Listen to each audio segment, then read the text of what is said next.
एक असा देव ज्याचं संपूर्ण मंदिर गुलालाने न्हालेलं असतं. एक अशी कथा ज्यात युद्ध आहे, शक्ती आहे आणि एक अपूर्ण विवाहाची गोष्ट आहे. कोण आहेत ज्योतिबा महाराज? का उधळला जातो इथे गुलाल? आणि काय आहे त्यांच्या महालक्ष्मी आणि यमाई देवीशी संबंध? आज आपण जाणून घेणार आहोत एक रहस्यमयी आणि शक्तिशाली कथा ज्योतिबा महाराजांची. ज्योतिबा महाराजांना केदारलिंग म्हणूनही ओळखलं जातं व बटुक भैरवही मानले जातात. ज्योतिबा हे भगवान शिवांचे एक शक्तिशाली रूप मानले जातात. ज्योतिबा या नावातच ज्योत म्हणजे प्रकाश दडलेला आहे. अंधारावर मात करणारा दिव्य प्रकाश आहे. ज्योतिबा महाराज हे एक शक्ती आहे जे भक्तांच्या जीवनात प्रकाश आणतात. हा व्हिडिओ शेवटपर्यंत पहा, कारण शेवटी एक रहस्य आहे जे फार कमी लोकांना माहीत आहे. तर चला सुरू करूया आपल्या ज्योतिबाच्या कथेला. चला. ऋषी पौगंड यांना संतान सुख प्राप्त करण्यासाठी त्यांनी महादेवाची खूप उपासना जप तप केले. महादेवाने प्रसन्न होऊन त्यांना त्यांच्या घरात त्यांचा पुत्र होऊन जन्म होण्याचा वरदान दिला. प्रत्यक्षात शिवशंकर शंभू, ब्रह्मा, विष्णू, महेश आणि जमदग्नी ऋषीच्या क्रोधामुळे ज्योती स्वरूप घेऊन चैत्र शुद्ध षष्ठी रविवारी या दिवशी ज्योतिबा ज्योती स्वरूपात विमलांबुजे यांच्या पोटी जन्माला आले. त्यामुळे त्यांचं नाव ज्योतिबा हा नाव पडला. म्हणून त्या दिवशीपासून चैत्र पौर्णिमेला दरवर्षी ज्योतिबा यांचा यात्रा म्हणून साजरी केली जाते. तर चला, ज्योतिबा बद्दल माहीत केल्यानंतर आपण ज्योतिबा राजांचे दर्शन घेऊया.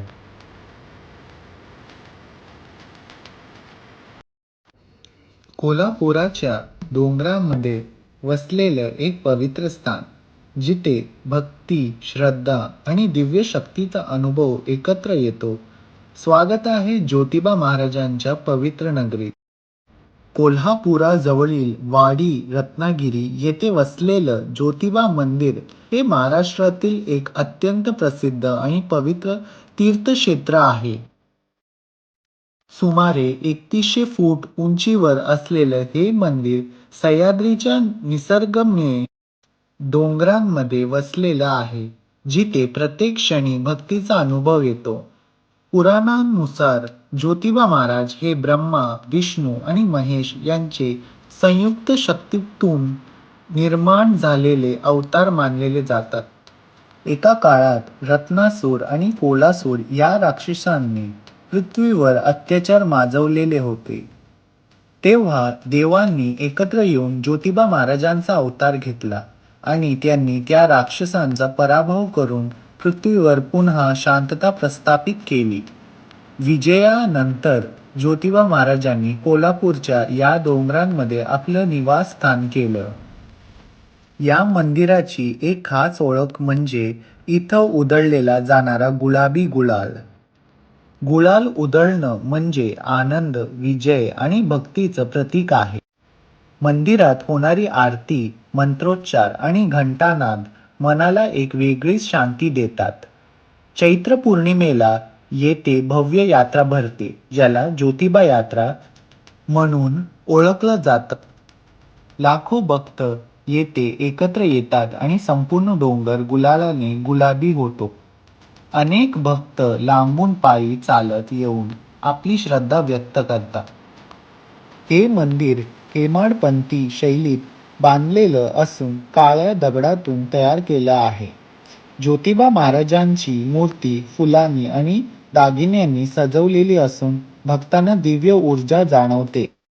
ज्योतिबा मंदिर कोल्हापुरापासून सुमारे 17 किलोमीटर अंतरावर आहे. कोल्हापूरपर्यंत ट्रेन, बस किंवा विमानाने येऊन तिथून तुम्ही सहजपणे मंदिरापर्यंत पोहोचू शकतात. सकाळी किंवा संध्याकाळी भेट दिल्यास इथलं सौंदर्य अधिकच खुलून दिसतं. कोल्हापुराची अधिष्ठात्री देवी म्हणजे महालक्ष्मी, ज्यांना अंबाबाई म्हणूनही ओळखलं जातं. असं म्हणलं जातं की राक्षसांचा संहार करण्यासाठी आणि धर्माची स्थापना करण्यासाठी देवी महालक्ष्मी यांनी अनेक देवी शक्तींना पृथ्वीवर पाठवलं. त्यापैकी एक म्हणजे ज्योतिबा महाराज.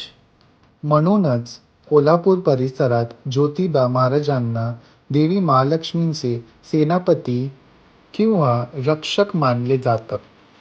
पण ज्योतिबा महाराजांच्या कथेत आणखी एक महत्त्वाचं नाव आहे, ते म्हणजे यमाई देवी. सगळ्या राक्षसांचा वध करून देव ज्योतिबा यांचा राज्याभिषेक वाडी इकडे झाला. पण त्यात यमाई देवी यांना आमंत्रण दिले नव्हते, त्यामुळे ते रुसून बसलेले. तेव्हा यमाई देवीने मंदिराचे दरवाजे बंद केले. काही कथनानुसार देवीने त्यांना स्वीकारलं नाही, तर काहींनुसार हा प्रसंग एक देवी लीला मानला जातो. आजही ही कथा भक्तांमध्ये मोठ्या श्रद्धेने सांगितली जाते आणि या घटनेची आठवण म्हणून विशेष विधीही केले जातात. कोल्हापुराची महालक्ष्मी, ज्योतिबा महाराज आणि यमाई देवी या तिन्ही शक्ती एकमेकांशी जोडलेल्या आहेत. एक शक्ती निर्माण करणारी, एक रक्षण करणारी आणि एक परीक्षा घेणारी. ही कथा आपल्याला सांगते की दैवी शक्तींचं जग हे केवळ श्रद्धेवर चालतं आणि प्रत्येक गोष्टीमागे एक गूढ अर्थ दडलेला असतो. म्हणूनच ज्योतिबा मंदिराला भेट देताना कोल्हापूरची महालक्ष्मी आणि यमाई देवी यांचंही दर्शन घेणं पूर्ण यात्रा मानली जाते. चैत्र पौर्णिमेला इथे भव्य यात्रा भरते. संपूर्ण डोंगर गुलालाने गुलाबी होतो आणि ज्योतिबाच्या नावाने चांग भलं जयघोष घुमतो. ज्योतिबा महाराजांची कथा आपल्याला काय शिकवते? अंधार कितीही मोठा असो तरी प्रकाश त्याला हरवतोच. ज्योतिबा मंदिर हे फक्त ठिकाण नाही, परंतु ही एक अनुभूती आहे, जी प्रत्येक भक्ताच्या मनात कायम राहते. ज्योतिबाच्या नावानं चांग भलं, कोल्हापुराच्या अंबाबाईचं उदो उदो. तुम्हाला ही कथा माहीत होती का? नक्की कमेंट करा. ज्योतिबा महाराजांचं हे फक्त एक तीर्थक्षेत्र नाही, परंतु श्रद्धा, विश्वास आणि दिव्य अनुभूतीचं केंद्र आहे. जो एकदा इथे येतो तो पुन्हा पुन्हा इथे यायची इच्छा व्यक्त करतो. एकदा तरी इथे येऊन ज्योतिबा महाराजांचे दर्शन घ्या आणि त्यांच्या आशीर्वादाचा अनुभव घ्या. व्हिडिओ आवडला असेल तर लाईक करा, शेअर करा आणि चॅनलला सबस्क्राईब करायला विसरू नका.